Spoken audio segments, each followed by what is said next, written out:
D'accord. Vous l'avez évoqué tout à l'heure, jeudi dernier, la France a adressé, par l'entreprise via le président Emmanuel Macron, une lettre au président Bassirou Diomaye Faye pour assumer que les événements de Thiaroye ont abouti à un massacre.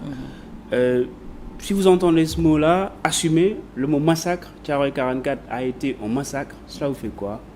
Je me dis enfin, il était temps que l'on puisse reconnaître ce qui avait été déjà établi depuis très longtemps par les historiens, parce qu'on sait très bien que la thèse de la mutinerie, le fait qu'on leur avait payé ce qu'on leur devait, c'est-à-dire le solde dû à leur captivité, ils rentraient quand même de la guerre, où ils avaient été détenus prisonniers dans les prisons nazies, parce que l'Allemagne avait envahi la France, ils avaient été faits prisonniers à plusieurs endroits, et ils rentrent de Morlaix, ils se disent qu'ils ont échappé aux pires, qu'ils vont pouvoir enfin retrouver leur famille, et c'est finalement au camp Thiaroye, au camp militaire de Thiaroye, qu'ils finissent par mourir sous les balles de l'État français qu'ils étaient venus défendre et libérer.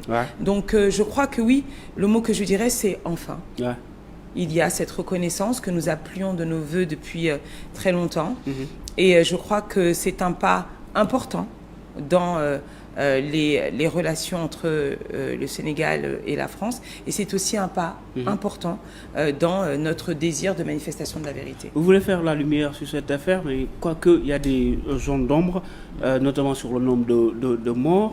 Il y a deux rapports qui sont sortis. On parle de 35-70 morts, d'autres disent des centaines, surtout des historiens de chez nous. Ces divergences ont-elles motivé votre combat? Ou bien vous voulez, à travers cette commission d'enquête parlementaire et puis cette cérémonie, que l'Afrique retrouve sa dignité? Tout à fait, et je crois que c'est ça qui est aussi, c'est une des motivations. C'est-à-dire que, comme on dit, on ne peut pas faire son deuil tant qu'on n'a pas la vérité des faits.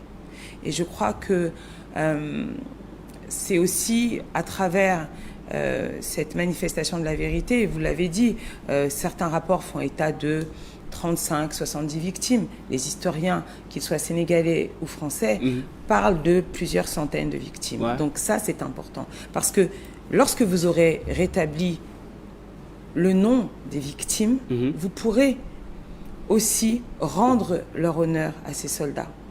On parle de ceux qui ont été fusillés, mais il y a aussi ceux qui ont été emprisonnés, comme par exemple le tirailleur Hadibou, qui a été emprisonné, qui a été considéré comme étant un des meneurs de cette dite mutinerie et qui a écopé de 10 ans de prison. Même s'il y a eu une grâce, jamais on n'a rétabli les tirailleurs dans leurs droits. On n'a pas lavé leur honneur. On n'a pas dit qu'il n'y avait pas eu mutinerie. On n'a pas dit qu'il y avait massacre. On a déjà un premier pas. Et donc, cette commission d'enquête parlementaire, elle sert à ça.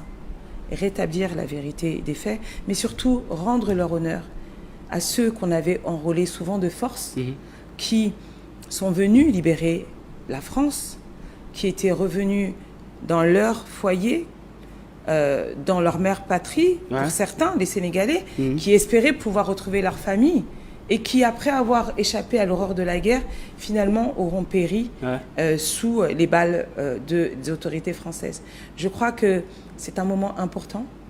Il faut rendre sa dignité à ces hommes qui se sont sacrifiés et qui ensuite ont été sacrifiés par les autorités françaises.